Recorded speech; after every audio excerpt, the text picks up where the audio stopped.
Hello student, इस video में हम लोग हमारा अगला चैप्टर अध्याय 4 देखेंगे जिसका नाम है कृषि।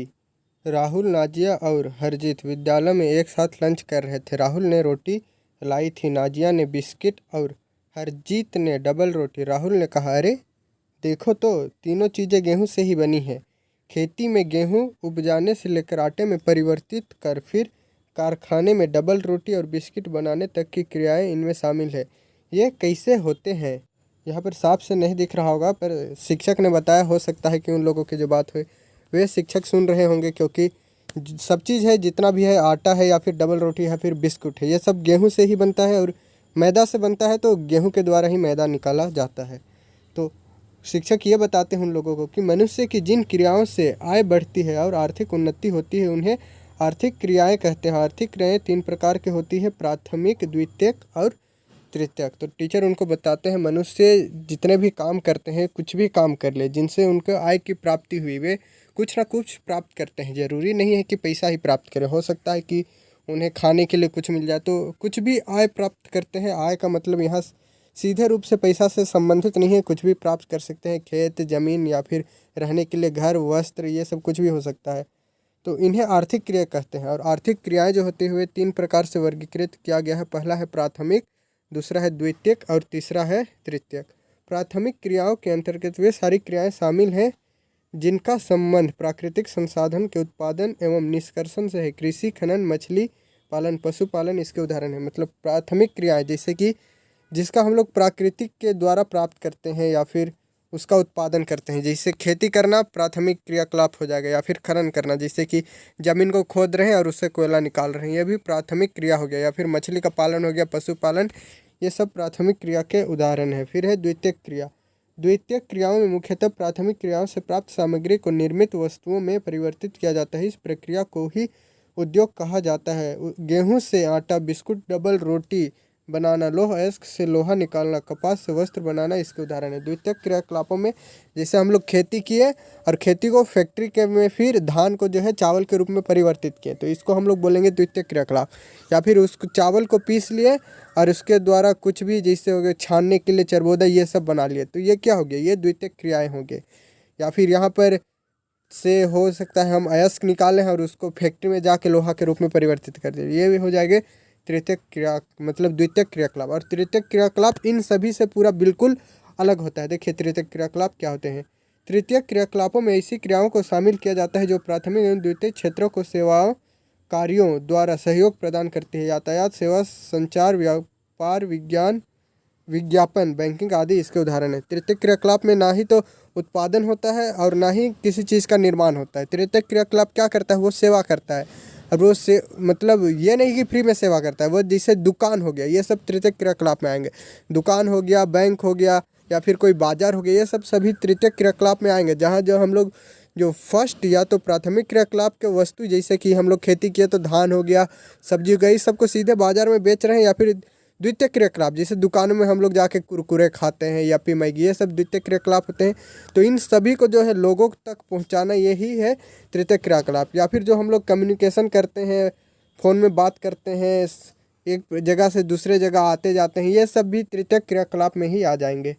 कृषि के अंतर्गत फसल उत्पादन, पशुपालन दोनों को शामिल किया जाता है। विश्व में 50% एवं भारत की 2/3 जनसंख्या प्रत्यक्ष या अप्रत्यक्ष रूप से कृषि पर आश्रित है। कृषि कार्य के उपयुक्त भौतिक कारक अनुकूल स्थलाकृति, मृदा और जलवायु। आर्थिक कारक में प्रमुख है पूंजी, आधुनिक तकनीक, उर्वरक, उन्नत बीज आदि। ऐसी भूमि जिस पर कृषि कार्य किया जा सकता है कृषि योग्य या कृषिगत भूमि कहलाती है। विश्व के कुल भूमि का मात्र 11% भाग ही कृषि योग्य है। जो कृषि के अंतर्गत होता है उसके अंतर्गत हम लोग फसल उत्पादन या पशुपालन दोनों को शामिल कर सकते हैं। पशुपालन में ही मत्स्य पालन भी आ जाएगा, दुग्ध उत्पादन, ये सभी, या फिर दुग्ध उत्पादन भी जो है वो कृषि के अंतर्गत ही आ जाएगा। तो विश्व का जो 50% जो भी जनसंख्या है वह जो है कृषि पर आश्रित है। इसे यदि हम भारत का जितना भी जनसंख्या है उसको 3 भाग में बांटे, बराबर भाग में, तो उसमें से जो 2 भाग है वो किसी न किसी रूप से कृषि पर ही आश्रित है। या तो वह सीधे किसान है, या फिर किसानों के द्वारा जो भी उत्पादन होते हैं उसको बाजार में बेचता है, या फिर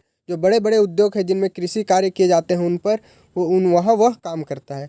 ऐसी भूमि जिनको हम लोग जिन पर कृषि करते हैं उसको कृषि योग्य भूमि बोलते हैं, या फिर कृषिगत भूमि बोलते हैं। और जो कृषि है उसके लिए दो दशाओं का होना जरूरी है, पहला आर्थिक दशा और दूसरा हो गया भौतिक दशा। भौतिक दशा में जैसे कि हो गया स्थलाकृति मृदा, जैसे कि बलुई मृदा में अच्छी प्रकार से जो धान की खेती हो नहीं होती, उसके लिए जलोढ़ मृदा चाहिए, दोमट मृदा चाहिए। उसी प्रकार कपास की खेती के लिए काली मृदा चाहिए। तो भौतिक कारक हो गए, वहाँ की जलवायु कितनी है, हो सकता है रेगिस्तान है तो कृषि नहीं होगी, और जहाँ पर अधिक वर्षा है वहाँ पर अच्छी कृषि होगी। और जब सर्दी का मौसम आता है तो वह जो मौसम है वह गेहूं के खेती के लिए बहुत ही उपयुक्त है, क्योंकि जो गेहूं होती है उसकी कम पानी की आवश्यकता होती है, जबकि जो धान का खेती है वो बरसात दिन में होता है, क्योंकि धान को जो है बरसात मतलब अधिक पानी चाहिए होता है। तो इस प्रकार से जो जलवायु होगी, मृदा होगी, या फिर उस जगह स्थलाकृति मतलब रेगिस्तान है, ये है या वो है, या फिर पहाड़ी इलाका है, कंकड़ पत्थर है, तो ये सभी पे डिपेंड करता है। और दूसरा है आर्थिक कारण, जैसे कि मेरे पास ना तो ज़मीन है ना पैसा है, तो हम खेती कैसे करेंगे, और ना ही उन्नत बीज है। बीज खेत तो है, रोप दिया, और बीज ही ठीक नहीं है तो खेती ठीक से नहीं होगा। जो विश्व का जो है वो विश्व का जितना भी भूमि है उसका मात्र जो 11% भाग है वही जो है कृषि योग्य है। हम लोग देखते हैं जैसे कि पूरा जो धरती है वो जल से पूरा भरा हुआ है, लेकिन जो पीने लायक जल है वह 2.7% आसपास है। ठीक उसी प्रकार हम लोग देखते हैं सब तरह ज़मीन ही ज़मीन है, लेकिन अगर आप लोग मैप देखिएगा तो कोई जगह पहाड़ है, कोई जगह रेगिस्तान है, कोई जगह नदी है, तो यहाँ पर तो खेती नहीं होगा। जहाँ पर मैदानी इलाका है, समतल इलाका है, जहाँ की मिट्टी अच्छी है, वहाँ पर खेती होगा। तो विश्व का जितना भी ज़मीन है उसका केवल 11% भाग ही कृषि योग्य है। और जो भारत है इसकी दृष्टि मतलब भारत को देखेंगे तो यहाँ पर जो बहुत ज़्यादा जनसंख्या कृषि पर आश्रित है, क्योंकि यहाँ की जो 75% भूमि है वह कृषि योग्य है। फिर आगे देखिए कृषि तंत्र। कृषि कार्य भी एक तंत्र की तरह कार्य करता है, जिसमें निवेश, संक्रियाएं एवं निर्गत शामिल है। निवेश के अंतर्गत बीज, उर्वरक, मशीनरी और श्रमिक आते हैं। जुताई, बुआई, सिंचाई, निराई, कटाई की प्रमुख संक्रियाएं हैं, जबकि फसल, ऊन, दूध एवं दुग्ध उत्पाद इसके उत्पाद हैं। इसे नीचे चार्ट के द्वारा समझा जा सकता है। कृषि तंत्र मतलब कृषि किस तरह से कार्य करता है, जिसमें हो गया निवेश हो गया, या फिर निर्गत करना हो गया, उत्पादन हो गया, ये सभी शामिल है। कृषि निवेश के कृति जो कृषि हो गया उसके निवेश के अंतर्गत ही बीज हो गया, या फिर मशीन हो गया, श्रमिक हो गया, उर्वरक हो गया, ये सभी चीज़ कृषि तंत्र के अंतर्गत ही आते हैं। कृषि तंत्र जो हो गया इसका जुताई, बुआई, सिंचाई, कटाई ये सब प्रमुख क्रिया है, इनके बिना हम लोग खेती नहीं कर सकते हैं। और जो फसल हो गया, या फिर ऊन हो गया, दूध हो गया, ये सभी इसके क्या है, उत्पाद है। मतलब हम लोग धान की खेती करेंगे तो अगर हम लोग धान प्राप्त करेंगे, जिसको पीले को हटा के जो ठोस धान प्राप्त करते हैं उसको हम लोग उत्पाद बोलते हैं। यदि हम लोग जूट की खेती कर रहे हैं तो जितना उससे हम लोग जूट निकाल सके उसको उसका फसल उत्पादन बोलेंगे। जैसे हम लोग कपास का पेड़ लगाए तो कपास का पेड़ उत्पादन नहीं हुआ, उससे जितना हम लोग रुई प्राप्त करेंगे वो हो जाएगा उसका उत्पादन। देखिए यहाँ पर एक चार्ट दिया गया है कृषि तंत्र। कृषि तंत्र में पहला है निवेश, मतलब हम लोग पैसा लगाएंगे। दूसरा है प्रक्रम, जिसमें हम लोग तरह तरह के कार्य करेंगे, जैसे सबसे पहले खेत जोतेंगे, फिर उसमें बोएंगे, फिर उसमें घास उस निकालेंगे, खाद उद देंगे, फिर लास्ट में उसकी कटाई करेंगे। फिर है निर्गत, जो हम लोग फसल प्राप्त करेंगे वो हो गया। निवेश में देखिए, निवेश में ज़रूरी नहीं है क्योंकि जो है पैसा ही हो जाए। एक भौतिक निवेश हो जाता है, एक सूर्य निवेश मतलब मानवीय निवेश हो जाता है। मानवीय निवेश में हम लोग पैसा, जमीन ये सबको देखेंगे। और भौतिक निवेश में देखिए सूर्य का प्रकाश जरूरी है, वर्षा जरूरी है, मृदा सही रहना जरूरी है, तापमान जरूरी है, और ढाल होना जरूरी है। फिर देखिए मानवीय निवेश में बीज, रसायन, मशीनरी, श्रम और भंडारण, मतलब उत्पाद तो कर लिए, अब रखने के लिए जगह ही नहीं है तो क्या भंडारण भी जरूरी है। फिर देखिए प्रक्रम, मतलब हम लोग किस प्रकार से खेती करते हैं, जुताई, बुआई, निराई, सिंचाई, कटाई, और फिर लास्ट में है निर्गत, जिसमें हम लोग फसल उत्पादन करते हैं। फिर कृषि के प्रकार। विश्व के विभिन्न भागों में कृषि के भिन्न भिन्न तरीके प्रचलित हैं। ये तरीके भौगोलिक दशाओं, उत्पाद की मांग, श्रम और प्रौद्योगिकी की उपलब्धता पर निर्भर करती है। इस आधार पर कृषि दो प्रकार की होती है, पहला निर्वाह कृषि और दूसरा वाणिज्यिक कृषि। तो हर जगह अलग अलग कृषि किया जाता है। जैसे अभी जो हम लोग देखते हैं आधुनिक कृषि किया जा रहा है, मतलब ट्रैक्टर से हल जोता जा रहा है, मशीन के द्वारा ही बुना जा रहा है, मशीन के द्वारा ही काटा जा रहा है। परंतु पहले ये ऐसा नहीं था, हम लोग पूरा मानव ही सब काम करता था, मानव ही वह खेत जोतता था, वहाँ बोता था, फिर उसको घास उस निकालता था, फिर काटता था। तो भिन्न भिन्न जगह भिन्न भिन्न तरीके से कृषि होती है। पहले अलग तरीके से कृषि होती है, अब अलग तरीके से कृषि की जाती है। हो सकता है कि और आगे जाए तो अभी ज़मीन में कृषि हो रही है, बाद में पानी में कृषि किया जाए। अभी भी कहीं कहीं पर पानी में कृषि होता है, तो इस प्रकार से कृषि का अलग अलग प्रकार है। तो इसको हम लोग मुख्य रूप से दो प्रकार में बांटते हैं। पहला हो गया निर्वाह कृषि और दूसरा हो गया वाणिज्यिक कृषि। देखिए, निर्वाह कृषि कृषि का ऐसा तरीका जिसमें किसान मुख्यतः अपने परिवार की आवश्यकता हेतु कृषि कार्य करता है, निर्वाह कृषि कहलाता है। इसमें प्रौद्योगिकी का उपयोग कम या नहीं के बराबर होता है। पारिवारिक श्रम का उपयोग किया जाता है, उपज कम प्राप्त होती है। निर्वाह कृषि भी दो प्रकार के होते हैं। तो पहला है निर्वाह कृषि। निर्वाह कृषि उसको बोलेंगे जैसे कि गांव का कोई किसान हो गया, वह अपने जो साल भर का जितना खाने का हो गया उसके लिए उत्पादन कर लिया और अपना घर में रख लिया, उसको बाजार में नहीं ले जा रहा है, तो इसको हम लोग क्या बोलेंगे? निर्वाह कृषि बोलेंगे। मुख्य रूप से यह मशीन के द्वारा नहीं किया जाता है, क्योंकि बस अपना घर का जो पेट पालना है, क्यों जितना का मतलब उत्पादन नहीं होगा उतना का हम लोग मशीन किन ले तो उसको फ़ायदा नहीं होता, इसलिए वो मशीन नहीं खरीदता। बस अपना जो भी है घर परिवार हो गया, बैल हो गया, इसी के द्वारा खेती करता है और अपना जीवन चलाता है। तो निर्वाह कृषि भी दो प्रकार के होते हैं। का में है गहन निर्वाह कृषि। इसमें किसान साधारण औजार से खेती करता है। इसमें श्रम की प्रधानता रहती है। जमीन का छोटा सा टुकड़ा भी कृषि कार्य में लगाया जाता है। वर्षा में एक से अधिक फसलें उगाई जाती हैं। ऐसी कृषि अधिक जनसंख्या वाले देशों में की जाती है। इस प्रकार की कृषि का मुख्य फसल चावल है। जिन क्षेत्रों में सिंचाई सुविधा का विकास हुआ है वहाँ गेहूं का भी उत्पादन होने लगा है। मक्का, तिलहन, दलहन, अन्य फसलें। झारखंड में मुख्य रूप से चावल एवं मक्का उगाया जाता है। इस प्रकार की कृषि दक्षिणी पूर्व एवं पूर्वी एशिया के मानसूनी प्रदेशों में प्रचलित है। भारत में भी इस प्रकार की खेती की जाती है। तो पहला क्या है हम लोग की गहन निर्वाह कृषि।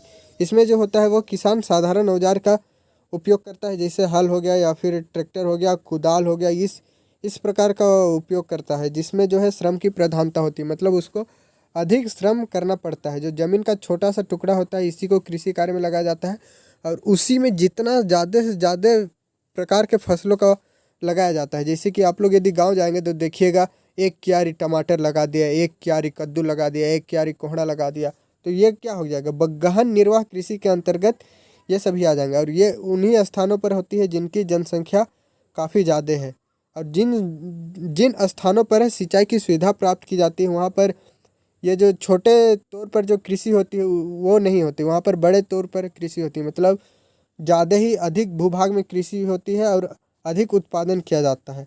झारखंड में मुख्य रूप से जो है चावल और मक्का उगाया जाता है।